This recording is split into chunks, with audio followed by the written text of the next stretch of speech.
Saludos.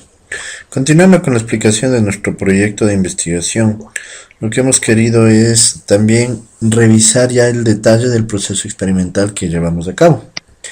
Entonces, como mencionábamos hace un momento, eh, y bueno, dentro de esta explicación quisiéramos hacer más que nada un resumen, ya que el proceso ha sido bastante extenso y si revisaríamos todas las características seguramente nos tomaríamos un video muy extenso. Entonces vamos a tratar de acelerar, vamos a ir revisando las características principales y con estas características esperamos también sanar sus dudas. Si existiese alguna duda adicional, los documentos de bases y la documentación correspondiente a los modelos también va a estar depositada en un repositorio para que se lo pueda revisar en base a su necesidad. Entonces listo, todo parte de una base, como mencionábamos, de ventas de una tienda deportiva de todo el año 2014. Como ustedes ven, aquí tenemos la base. En la base hemos visto todas las ventas del año 2014 que se han venido realizando y sobre esas ventas hemos ido trabajando. Ya cuando estuvimos revisando la base, la estructura, etcétera, pues nos encontramos con una problemática que fue la primera a trabajar. Es decir, en esta problemática, nosotros al querer cruzar esta información de ventas contra información demográfica y contra información de créditos otorgados, necesitábamos la cédula del consumidor, el número de identificación. Y lo que pasaba es que en esta base existía muchos números errados, incorrectos, ingresados tal vez de una forma no adecuada y que no era controlado a nivel de la plataforma de la tienda deportiva. Entonces, lo primero que se debió realizar es depurar esta información, ya que todas aquellas cédulas o todas aquellas identificaciones que no cumplían con un estándar adecuado debían ser removidas. Entonces, justamente lo que fuimos haciendo es identificando las cédulas que podían ser parte de un número de identificación real y aquellas que de hecho ya no formaban parte de un número de identificación real. Y llegamos a tener esta base completa, que ya es nuestra base trabajada. En esta base, en cambio, ustedes verán, ya básicamente lo que tenemos son identificaciones que son válidas, que pueden ser RUCs, que pueden ser sujetos personas naturales y que inclusive también se cuenta con el sujeto consumidor final, aquella identificación 9999. Esto porque, ya que revisando con el negocio, con el dueño del negocio, se identificó que esta cédula generaba un monto de ventas atractivo, alrededor del 30%, y se lo debía tomar en cuenta para revisar un perfilamiento de los artículos que se compran. Nuestra visión es poder detectar qué artículos son los que se compran en distintos locales, bajo qué características, es decir, bajo qué talla, bajo qué color, bajo qué características se venden más los artículos dentro de cada uno de los locales. Bajo este contexto, como les decía, nosotros en la base original teníamos un total de registros de 53.000 registros. Aquí estamos en la base original. El momento en que nos vamos a nuestra base completa, que ya no es nuestra base trabajada, llegamos a tener 23.000 registros. Es decir, tuvimos que reducir aproximadamente un 50%, un 40% de la base que manejábamos en un inicio. Y luego esta base lo que fuimos es complementando, como mencionaba, con información demográfica que se la maneja a nivel de distintas proveedores de datos, ¿sí? Que es todo lo que pudimos extraer: estado civil, fecha de nacimiento, género, provincia, cantón, edad, y adicionalmente pudimos extraer también información crediticia del sujeto: número de acreedores actuales en el mercado financiero, el número de operaciones que mantiene ese sujeto, valores por vencer, valores que no devengan intereses, valores vencidos, valores en demanda judicial y valores con cartera castigada. Básicamente, con esta información, lo que nuestro siguiente reto era poder identificar al ítem, poder identificar el artículo que queríamos predecir su demanda dentro de las tiendas. Y para esto se manejaban varios códigos de artículo. Como ustedes ven, se fue haciendo una experimentación con varios códigos, buscando que exista una base sobre la cual podamos identificar grupos de compra, es decir, que no sea una base muy reducida en donde tengamos muchos artículos y las compras se reduzcan al detalle, sino que más bien tengamos un número aceptable de artículos y que este número o que cada uno de estos artículos manejen un número aceptable de compras para poder realizar un análisis de justamente patrones dentro de la tienda. Entonces, para esto fuimos identificando varios datos, ¿no? Aquí tenemos un resumen de las tablas dinámicas utilizadas.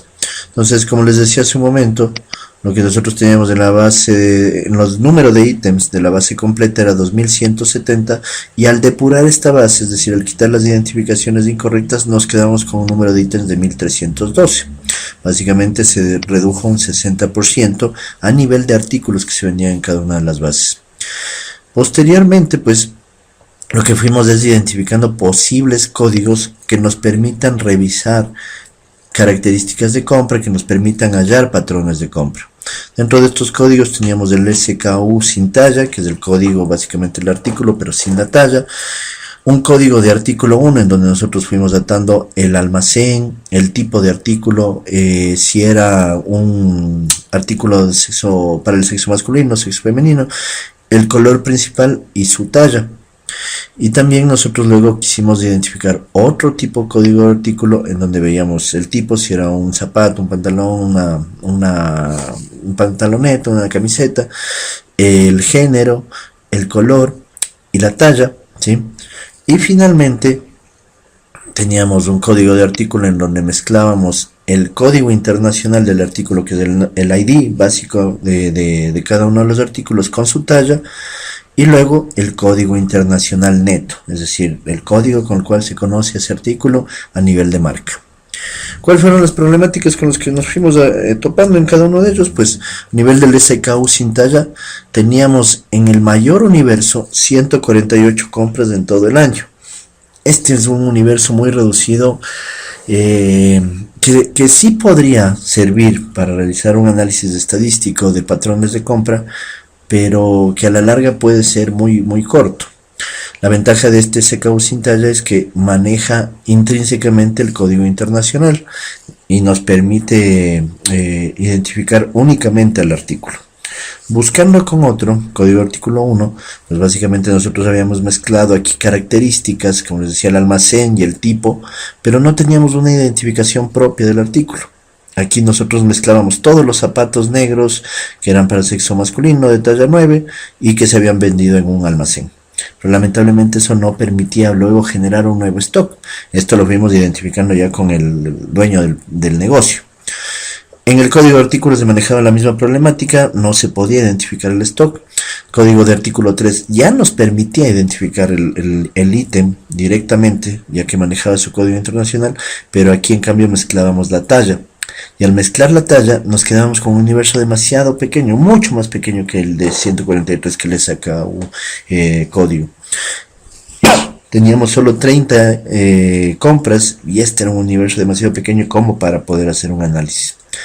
Finalmente, ¿por qué optamos por utilizar el código internacional? Que es el código que nos permite inclusive generar órdenes de compra a nivel internacional para poder estoquear las tiendas de la marca deportiva.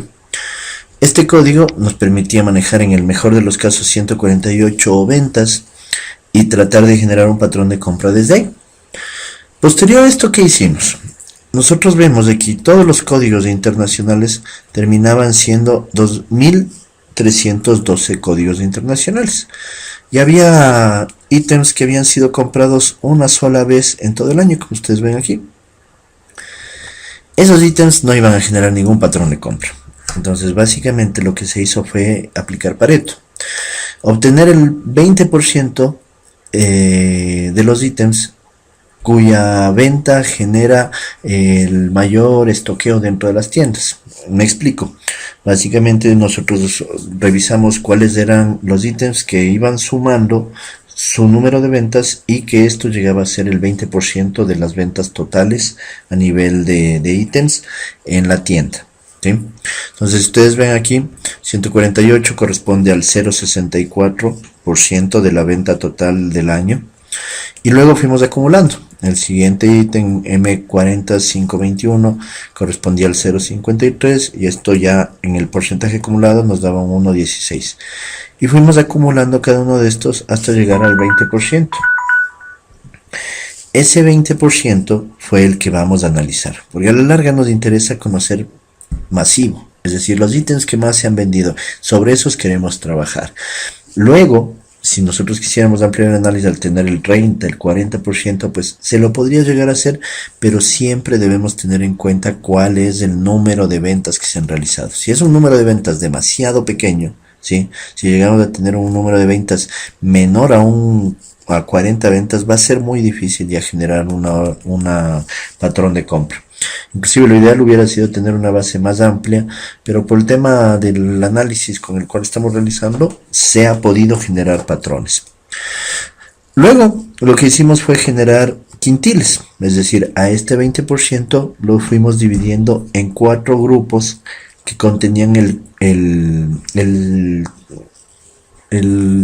5 grupos, me equivoqué, pero en 5 grupos que contenían el 4% de cada una de las ventas. Si nos vamos a la siguiente tabla, aquí vemos que el grupo 1 tenía un 3,66 de las ventas, el grupo 2 un 4,07, el grupo 3 un 4,10, el grupo 4 un 4,10 y el grupo 5 un 3,52. Y básicamente el grupo 1 estaba compuesto por 5 ítems, el grupo 2 por 11 ítems, el grupo 3 por 16 ítems, el grupo 4 por 19 y el grupo 5 por 20. Como les mencionaba, lo que vamos a buscar son algoritmos de patrones de búsqueda para cada uno de estos grupos, es decir, para los 7 ítems del grupo 1 vamos a buscar un algoritmo, para el grupo 2, 3, 4 y 5. Y el ideal va a ser llegar a tener un solo algoritmo para todos los grupos y automatizar luego este algoritmo para que pueda ser ejecutado por un usuario de forma rápida y ágil. Entonces, nosotros lo que hemos hecho es generar una base por cada uno de los grupos. Ustedes la ven aquí. Y esta base va a tener sus características independientes en base a lo que ya hemos estado depurando la información. Dentro de nuestra investigación, cuando hicimos el análisis de herramientas que nos podían apoyar, encontramos que Excel tiene un control, un add-in, que es de fácil uso realmente, que se lo puede implementar y que trabaja en conjunto con SQL Server 2012, justamente con el componente de análisis services de SQL Server.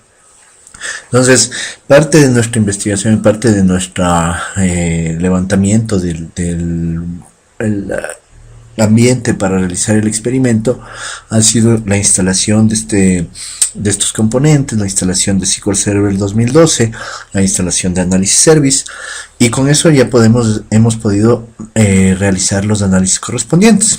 Entonces, si ustedes ven, tenemos aquí una base y tenemos una pestaña adicional dentro de Excel que se llama minería de datos. En esta minería nosotros lo que hacemos es generar una clasificación, ¿sí? Es decir, buscar justamente qué patrones se deben cumplir para que se compren ciertos artículos, ciertos ítems. En este caso, el componente lo que nos va pidiendo es la base sobre la cual va a trabajar, ¿verdad? Que como ustedes ven ya es la tabla con la cual contamos. Bueno, aquí tenemos varias tablas por todo el estudio que hemos hecho. Nos indica qué campo es el que queremos analizar, o el campo que queremos predecir. En este caso es código internacional, como ya lo habíamos conversado. Y aquí abajo tenemos todas las características que nosotros queremos evaluar, que nos podrían ayudar a predecir. Entonces justamente vamos a ir tomando las que nos interesan. En este caso es color, código de actividad, código línea, código MSU, la talla, código género, edad. Y luego pasamos a los valores demográficos: estado civil, fecha de nacimiento, edad, género, provincia, cantón, acreedores, y en estos desde acreedores hacia abajo los datos crediticios, operaciones, porcentaje por valor por vencer, valor no deben intereses, valor vencido, valor de demanda judicial, valor de cartera castigada y el valor total de deuda. El momento en que nosotros seleccionamos estas características, lo que decimos al componente es que nos ayuda a predecir la columna de código internacional en base a las características seleccionadas. Podríamos, de ser el caso, modificar los rangos y los parámetros para la función y el componente de Excel trae varias funciones con las cuales se puede trabajar. De todas formas, nosotros vamos a seleccionar la función estándar, ¿sí? Vamos a avanzar. Aquí nos habla de seleccionar una muestra para pruebas y una muestra para modelamiento o para generación del modelo. En este caso decimos que el porcentaje de datos para pruebas sería un 30%. Damos clic en siguiente y generamos ya una ejecución. En ese momento lo que hace el componente es generar un nuevo modelo en base a las características que hemos nosotros planteado, ¿sí? Y nos lo presenta como ustedes ven aquí, en base a todos los datos que se han cargado.